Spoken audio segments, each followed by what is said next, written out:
Mr. Chairman, we are here today to mark up your bill, H.R. 4007, the Chemical Facility Anti-Terrorism Standards Authorization Accountability Act of 2014. First of all, I want to thank you for holding a legislative hearing in February to examine the legislation before us today.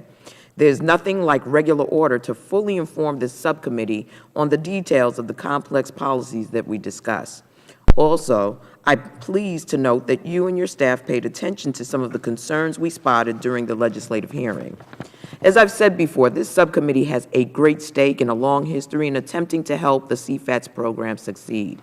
And while our side will have a number of amendments to offer today, they are all offered in hopes of making the bill better.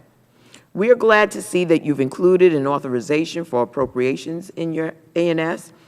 This is an important step in getting the program on sound footing. Secondly, I'm glad to see that you attempt to deal with the vexing problem of establishing a workable personnel surety program, or PSP. This issue is very much on the front burner. We know that DHS has grand plans for an elaborate vetting program and has rejected calls for granting reciprocity to DHS security credential programs. Now, it is the time to settle the issue.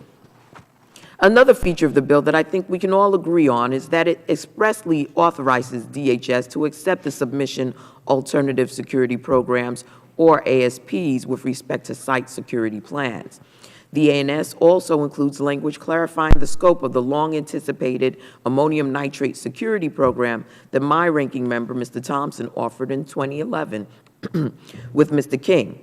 This language will go a long way to clarifying the AN rule at DHS.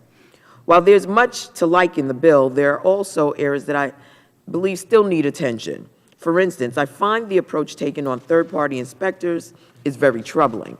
I have reservations about the use of contractors and inspector cadre, where this work is generally recognized as an inherently governmental responsibility, especially when it involves terroristic threats and risks to the nation. I also have deep reservations about the codification of the exemptions, particularly with respect to water and wastewater facilities. I'd like to work with you on these issues as we move forward to full committee consideration. Finally, Mr. Chairman, as I understand, the bill we are to mark up today exists partially in response to catastrophic events in West Texas in April of 2013, when an agricultural fertilizer distribution facility caught fire and exploded, destroying many homes and businesses and killing 15 first responders.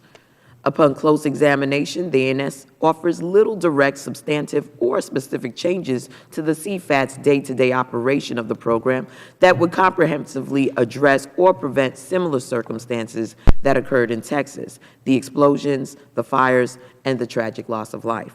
However, there are two features of your ANS that I would like to mention. I'm pleased that the language reflects the program is positioned to protect facilities against not just acts of terrorism, but other security risks.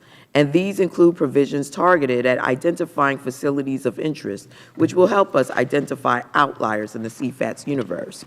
The forthcoming recommendations to the President of the Interagency Working Group, convened pursuant to Chemical Security Executive Order 13650, are expected to tackle the lessons learned from that tragic and heartbreaking event in Texas, and I hope we can use some of those recommendations as we move toward full committee consideration.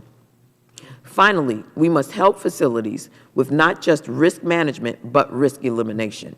Methods to reduce the consequences of acts of terrorism assessments are key to delivering these results, Thank you, Mr. Chairman. I look forward to working with you to make the CFATS program one we can be proud of. With that, Mr. Chairman, I yield back the balance of my time.